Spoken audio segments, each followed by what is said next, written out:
And you are currently looking at the latest microwave imagery from our now super typhoon Sanba here, or Karen being called, from the Philippines. But why I'm showing you this to start off with is just you can see this clear and defined center of circulation around this storm. It is one of these classical, very strong and violent typhoons. You can see the clear symmetrical shape. It kind of looks like a blade saw on this microwave imagery with these bands wrapping around the storm system. And where you see these areas in the red, that's actually indicating nearly 270-kilometer-per-hour winds, at least according to the Japan Meteorological Agency. And it does look like this storm is continuing to intensify. And this is actually from SIMS, their satellite estimates here, using the Dvorak scale. And you can see here, this number, or this line, continues to dive down farther and farther. And right here, this is actually right around 918 HBA, starting out right around 1,000 off here towards the top of the screen. Then basically, it's significantly dropping here in the last several hours, and it does look like it's going to continue to drop. So with that said, that means the storm will continue to intensify.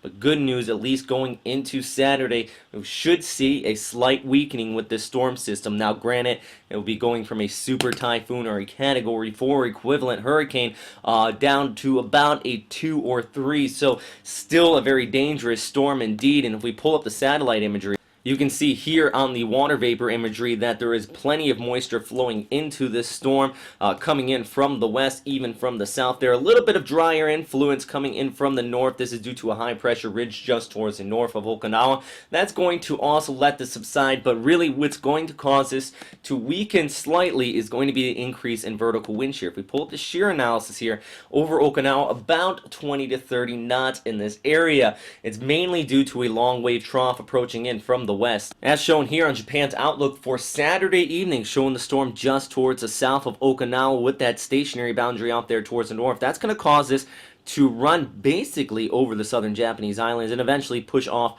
towards South of Korea, possibly even affect much of western Japan with some heavy rain showers and thunderstorm activity. So I guess with all of this said, this is the time, if you are living in Okinawa or many of these southern Japanese islands, to start taking the proper precautions.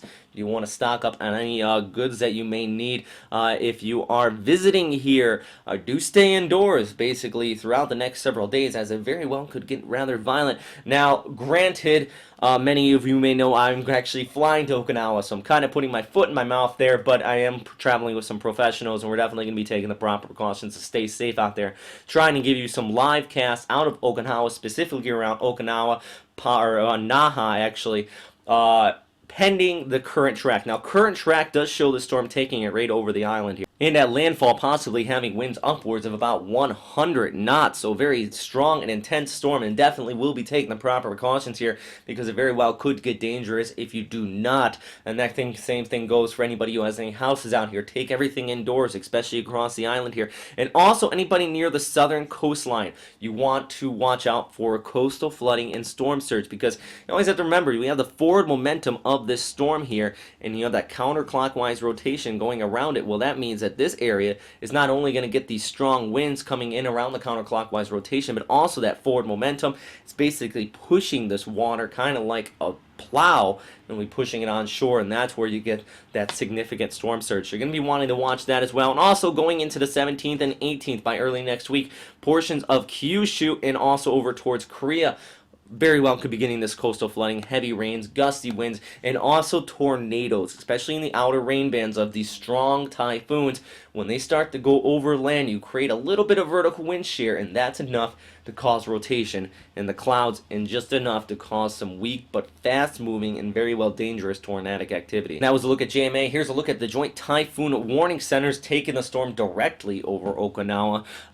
Their track, and along with JMA, has slowly been wavering a little bit farther towards the east, mainly because that trough I showed you a second ago that's approaching in out of Korea is moving a little bit faster than anticipated. And I wouldn't even be surprised if this track in the long range moves a little bit farther towards the east as well, around western Japan and portions of South Korea, including Busan. You might even see some heavy rainfall from this as well, and those gusty winds. Definitely, if you have any shipping traffic going throughout this area, I guess it goes without saying, do not venture out into the seas. Seas are kicking up, not sure in meters, but nearly 40 feet and higher in some locations. So not a day to go boating, I guess, anywhere in the East China Sea here. Good news, I do know some surfers out here around Tokyo. They do plan on getting out and doing some surfing. There definitely will be some waves, some long wave swells. But as the closer and closer the storm does get, I definitely do not recommend going out there at all, even trying to catch some of these waves, because rip currents all along the eastern seaboard of Japan and the eastern seaboard of China and Taiwan are to be very dangerous going through the weekend here. But also, I do want to remind you, this is actually a holiday weekend in Japan, so there are a lot of people from Tokyo, even some friends of mine, that already have plans on visiting the southern Japanese islands. So there's going to be a lot of people out and about, not locals here, so definitely hotels are booked down across much of the southern portions of Japan here, including Okinawa and some of the outlying islands. It's going to be very rough going throughout this weekend here. I myself plan on flying down there if it does stay on this exact track that it's currently taking. Getting a hotel is probably going to be rough as well. So please continue to watch for updates. Try to make some live updates from there. Also, Weathercaster Pat's continuing to put out his video feed, and James Reynolds will be continuing to put some storm footage throughout the weekend as well here in Okinawa. And also, we have the continued satellite analysis and updates. And foremost, please check in with the Japan Meteorological Agency on their latest warnings and advisories on this extreme and strong and violent typhoon here in the Western Pacific. Please stay safe out there, though, everybody, and leave your comments and questions in the section below. Have a good day. Bye.